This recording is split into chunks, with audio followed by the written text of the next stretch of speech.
चलो दोस्तों, welcome to my stocks. तो इस वीडियो के अंदर मल्टीपल स्टॉक्स के बारे में हम लोग बात करेंगे। तो चलिए सबसे पहले हम लोग बात कर लेते हैं बजाज फाइनेंस के बारे में। तो अगर आप बजाज फाइनेंस का आज के दिन का परफॉर्मेंस देखोगे, मैक्सिमम कंपनीज के अंदर आज के दिन हमें नेगेटिविटी के ही अंदर परफॉर्म नजर आया, क्योंकि ओवरऑल मार्केट अगर आप देखोगे, एक तो हमें गैप डाउन ओपनिंग हुआ और गैप डाउन ओपनिंग के अंदर फिर से मार्केट के अंदर दोस्तों गिरावट हमें नजर आया।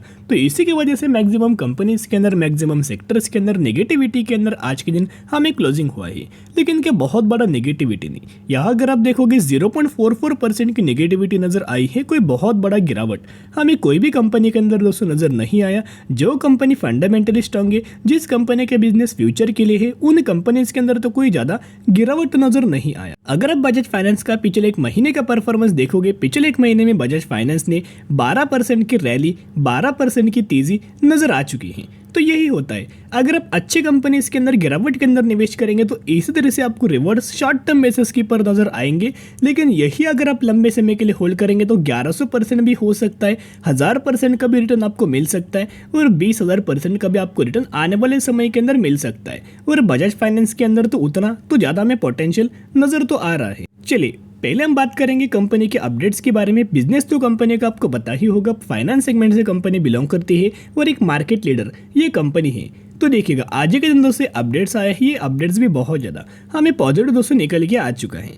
तो देखिएगा Suzuki motorcycle India MOU with Bajaj finance for two wheeler financing, यानी कि बेसिकली अगर आप देखोगे सुजुकी मोटरसाइकिल की बजाज फाइनेंस के साथ एक दूसरे के साथ पार्टनरशिप नजर आया है। जो भी कंपनी एक दूसरे से पार्टनरशिप करता है, उन कंपनियों को विन विन सिचुएशन के हिसाब से आने वाले फ्यूचर में बेनिफिट उससे मिल जाता है। और MOU मतलब कोलैबोरेशन बोल सकते हो, पार्टनरशिप बोल सकते हो, टाई अप बोल सकते हो। तो कहने का मतलब इतना है कि बहुत अच्छी अपॉर्चुनिटीज़ हमें निकल के आई हैं, क्योंकि कंपनी लगातार दोस्तों कंपनीज के अंदर हमें पार्टनरशिप होता है, बहुत बड़े बड़े डील्स होता है, तो जिसकी वजह से उसके बेनिफिट हमें कंपनी को मिल जाता है।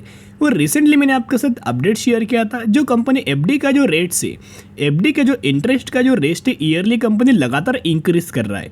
अभी FD का रेट दोस्तों इंक्रीज लगातार कंपनी क्यों करेगा? क्योंकि company bulk of the customers को अट्रैक्ट कर रहा है, और बल्क ऑफ द कस्टमर्स अगर अट्रैक्ट होंगे तो इन कस्टमर्स का भी बेनिफिट मिलेगा, साथ में उस कंपनी को मिलेगा जो कंपनी सबसे ज्यादा रिटर्न्स हमें प्रोवाइड कर रहे हैं, क्योंकि उनके पास कस्टमर्स बहुत ज्यादा नजर आ जाएंगे। तो पिछले एक महीने में क्यों हमें 11 से 12% की रैली आई, इसके पीछे का एक रीजन है कंपनी का Q4 का रिजल्ट, मार्च क्वार्टर का रिजल्ट। रेवेन्यूज के अंदर 29%, इनकम के अंदर 30%, EPS के अंदर 30%, नेट प्रॉफिट मार्जिन के अंदर 1.3% की जंप नजर आ चुका है।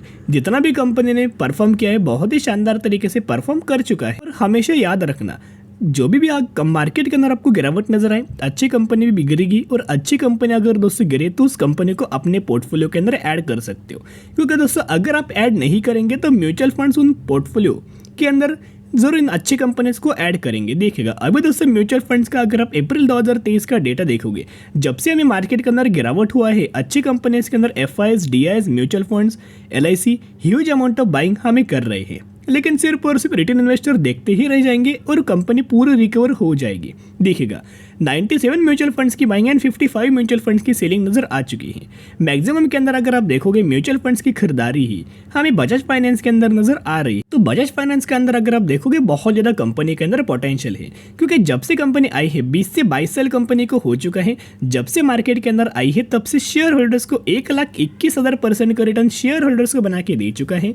इतना ह्यूज अमाउंट ऑफ कंपनी ने लोगों को पैसा बना के दिया है, बड़ी वेल्थ हमें क्रिएट करके दिया है।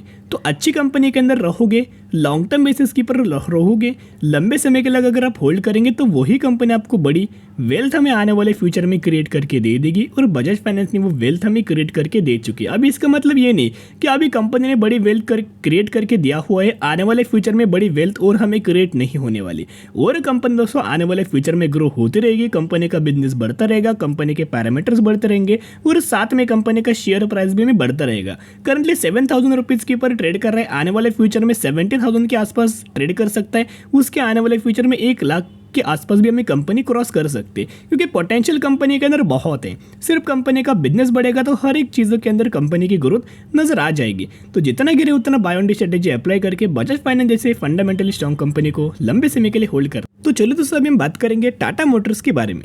तो अगर आप टाटा मोटर्स का आज के दिन परफॉर्मेंस देखोगे, इतना मार्केट गिरा हुआ था, इतना मार्केट के अंदर करेक्शन हुआ, फिर भी हमें टाटा मोटर्स के अंदर 1% की जंप नजर आ चुका है।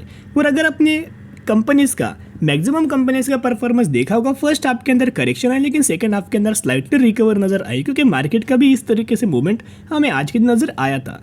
लेकिन टाटा मोटर्स के अंदर गिरावट क्यों नहीं हुआ? ऊपर से 1% की पॉजिटिविटी के अंदर क्लोजिंग नजर आ चुका है। तो वैसे कंपनी के अंदर 2 बड़े अपडेट्स है, तो चलिए अपडेट्स के बारे में कवर करते हैं। इसी अपडेट्स के द्वारा हमें टाटा मोटर्स के अंदर गिरावट नहीं हो, ऊपर से पॉजिटिविटी के ही अंदर तेजी नजर आ चुकी है। और कंपनी के अंदर हमें टारगेट भी दिया गया है, ह्यूज अमाउंट ऑफ रैली हमें टाटा मोटर्स के अंदर नजर आ सकती है। चलिए वैसे अगर आप टाटा मोटर्स को पिछले एक महीने में दोस्तों कंपेयर करेंगे तो 9.5% की रैली पिछले एक महीने के अंदर टाटा मोटर्स के अंदर नजर आ चुका है और 525 रुपीज की क्लोजिंग नजर आ चुकी है। तो देखिएगा अभी हम बात करेंगे सबसे पहले अपडेट्स की पर, जो कि 7 घंटे पहले हमें अपडेट्स आ चुका था। CLSA upgrades Tata Motors with buy rating set target price 624, यानी कि 624 रुपीज का टारगेट हमें CLSA के द्वारा टाटा मोटर्स के अंदर दिया गया है और टारगेट भी हमें CLSA ने अपग्रेड किया है।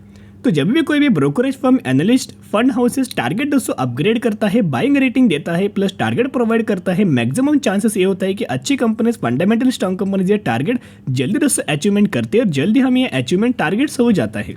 तो टाटा मोटर्स के में अंदर भी जल्दी दोस्तों टारगेट्स हमें अचीव हो सकता है, जिसकी वजह से अभी कंपनी आपको कंसोलिडेशन फेज के अंदर ब्रेकआउट के बाद कंपनी नजर आ रही है। तो टेक्निकल चार्ट पैटर्न्स के बारे में भी दोस्तों हम लोग बात करेंगे। सबसे पहले एक और अपडेट्स के अंदर देखोगे Tata Altroz CNG review no more half measure. तो बेसिकली अगर आप देखोगे तो लगातार कंपनी का CNG वाला सेगमेंट बिक रहा है, पेट्रोल डीजल वाला सेगमेंट बिक रहा है, इलेक्ट्रिक वाला सेगमेंट भी सेल हो रहा है, जिसकी वजह से कंपनी हर एक क्वार्टर के अंदर बहुत अच्छा परफॉर्म कर रही है। Q3 के अंदर अच्छा परफॉर्म किया, Q4 के अंदर अच्छा परफॉर्म किया और हमें Q5, Q1, Q2 बहुत अच्छा हमें कंपनी आने वाले समय के अंदर जो नजर आ सकता है। Q1 एंड Q2 का रिजल्ट वो भी कंपनी बहुत अच्छा हमें परफॉर्म कर सकती है, क्योंकि कंपनी का जो जैगवार लैंड रोवर वाला जो यूनिट्स है वो भी बहुत कमाल का परफॉर्म कर रहा है, इनके सेल्स के अंदर ग्रोथ नजर आ रही है। तो चलिए अभी हम बात करते हैं टेक्निकल चार्ट पैटर्न्स के बारे में। तो दोस्तों यहाँ अगर आप देखोगे अभी हम आ चुके टाटा मोटर्स के टेक्निकल चार्ट मैंने ओपन कर चुका है। कंपनी के 2 इंपॉर्टेंट लेवल्स था, 375 रुपीज का लेवल और सेकंड जो लेवल्स था 489 रुपीज का लेवल। तो ये 2 लेवल्स के अंदर ही बीच बीच में कंपनी लगातार हमें ट्रेड कर रहा था, कंसोलिडेशन फेज के अंदर कंपनी बिलोंग कर रहा था। लेकिन यहाँ हुआ क्या, बुलिश कैंडल के साथ कंपनी ने ये जो ट्रेड लाइन है या फिर जो एक रेजिस्टेंस वाला लेवल है वो ब्रेक किया, और जब भी कंपनी रेजिस्टेंस वाला लेवल ब्रेक करती है उस कंपनी के अंदर तेजी नजर आती है। और यहाँ अगर आप देखोगे कंसोलिडेशन फेज के अंदर कंपनी बिलोंग कर रही है। तो अभी भी दोस्तों जो भी लोग फ्रेश बाइंग करना चाहते हो, buy on dip strategy apply करना।